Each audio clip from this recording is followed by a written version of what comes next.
लोकसभा चुनाव की सियासी तपिश के साथ ही आरएलडी प्रमुख जयंत चौधरी ने अपना सियासी पाला बदल लिया। आरएलडी उत्तर प्रदेश में पहले विपक्षी इंडिया गठबंधन का हिस्सा थी, लेकिन अब बीजेपी नेतृत्व वाले एनडीए के साथ हो गई। सूबे में इंडिया गठबंधन की अगुवाई कर रहे सपा प्रमुख अखिलेश यादव के साथ सीट शेयरिंग तय करने के बाद जयंत चौधरी का दिल पीएम मोदी के एक फैसले से बदल गया। चौधरी चरण सिंह को भारत रत्न दिए जाने के ऐलान के साथ ही जयंत चौधरी ने विपक्ष के बजाय सत्ता पक्ष के साथ रहने का फैसला किया और यूपी में एनडीए में शामिल हो गए। ऐसे में सवाल उठता है कि बीजेपी के साथ हाथ मिलाने के बाद जयंत चौधरी को कितना नफा और कितना नुकसान हो रहा है। विपक्षी खेमे में रहते हुए जयंत चौधरी को सपा प्रमुख अखिलेश यादव ने 7 लोकसभा सीटें देने की घोषणा की थी। ये सभी सीटें पश्चिमी यूपी इलाके की थी, जिनके नाम का ऐलान भी कर दिया गया था। वहीं एनडीए का हिस्सा बनने के बाद जयंत चौधरी की पार्टी को 2 सीटें मिली हैं, जिसमें एक बागपत और दूसरी बिजनौर लोकसभा सीट है। आरएलडी ने दोनों ही सीटों पर अपने कैंडिडेट के नाम का ऐलान भी कर दिया। विपक्षी गुट से अलग होकर एनडीए का हिस्सा बनने के बाद सीट के लिहाज से 5 लोकसभा सीटों का नुकसान हुआ, लेकिन विनेबिलिटी के लिहाज से 7 की तुलना में 2 सीटें ज्यादा मुफीद दिख रही हैं। सूबे के सियासी मिजाज को देखें तो विपक्षी खेमे में रहते हुए 7 में से कितनी सीटों पर आरएलडी जीतने की संभावना बनेगी, ये कहना मुश्किल है। वहीं बीजेपी के साथ मिलकर लड़ने पर बागपत और बिजनौर दोनों ही सीट पर आरएलडी के जीतने के आसार हैं। इसी के मद्देनजर जयंत ने 7 सीटों के बजाय 2 सीटों पर लड़ना बेहतर समझा, क्योंकि एनडीए के साथ रहने पर जीत की गारंटी ज्यादा है। आरएलडी की परंपरागत सीट रही बिजनौर पिछले 2 चुनाव में हार रही है। सपा बसपा के साथ मिलकर 2019 में चुनाव लड़ने पर जयंत चौधरी और उनके पिता अजीत सिंह चुनाव नहीं जीत सके थे।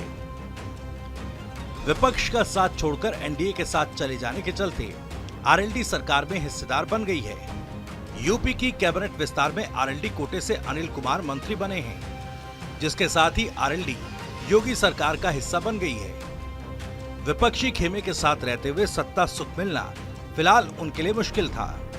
2024 के लोकसभा चुनाव में आरएलडी अगर अपने कोटे वाली दोनों सीटें जीतने में सफल रहती है, तो एनडीए की सरकार बनने पर जयंत चौधरी को केंद्र की मोदी सरकार में मंत्री बनने का मौका मिल सकता है।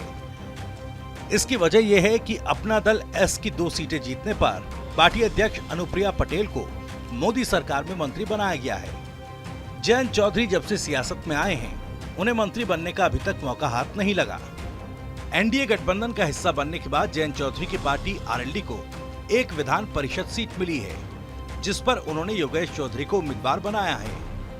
इंडिया गठबंधन में रहते हुए एमएलसी सीट मिलने पर सस्पेंस बना हुआ था। बीजेपी के साथ हाथ मिलाने के बाद सदन में आरएलडी के 3 सदस्य हो जाएंगे और लोकसभा चुनाव जीतती है तो फिर चारों सदन में उसके सदस्य होंगे। प्रधानमंत्री नरेंद्र मोदी ने आरएलडी प्रमुख जयंत चौधरी के दादा और पूर्व प्रधानमंत्री चौधरी चरण सिंह को देश का सर्वोच्च सम्मान भारत रत्न देने का ऐलान किया। इसी फैसले के बाद ही जयंत चौधरी ने इंडिया गठबंधन से अलग होकर एनडीए का हिस्सा बन गए। हालांकि राजनीतिक विश्लेषकों का मानना है कि जयंत चौधरी विपक्ष के साथ अलग होने और एनडीए के साथ हाथ मिलाने की शर्तों का हिस्सा था, ताकि इसी आधार पर सियासी पादा बदलने का ऐलान कर सके। जयंत चौधरी ने कहा भी था कि अब किस मुंह से बीजेपी के साथ जाने के लिए मना करें। आरएलडी की लंबे समय से चौधरी चरण सिंह को भारत रत्न देने की मांग थी। आरएलडी प्रमुख जयंत चौधरी विपक्षी खेमे में रहते हुए पश्चिमी यूपी की सियासत में दोबारा से अपनी खोई सियासी आधार को हासिल करते नजर आ रहे हैं। पश्चिमी यूपी में जाट मुस्लिम गुज्जर दलित समीकरण बनाने की कोशिश कर रहे हैं, जिसके दम पर खतौली उपचुनाव में सफलता भी हासिल की। 2013 के मुजफ्फरनगर दंगों से आरएलडी से दूर हुए मुस्लिम समुदाय ने दोबारा से लौटना शुरू कर दिया। इसी आधार पर सपा ने विधानसभा चुनाव में आरएलडी को 35 सीटें दी थी और 2024 में 7 लोकसभा सीटें देने का ऑफर दिया था। लेकिन जयंत चौधरी के बीजेपी के साथ हाथ मिलाने पर मुस्लिम समुदाय के बीच बन रहे विश्वास को झटका लग सकता है।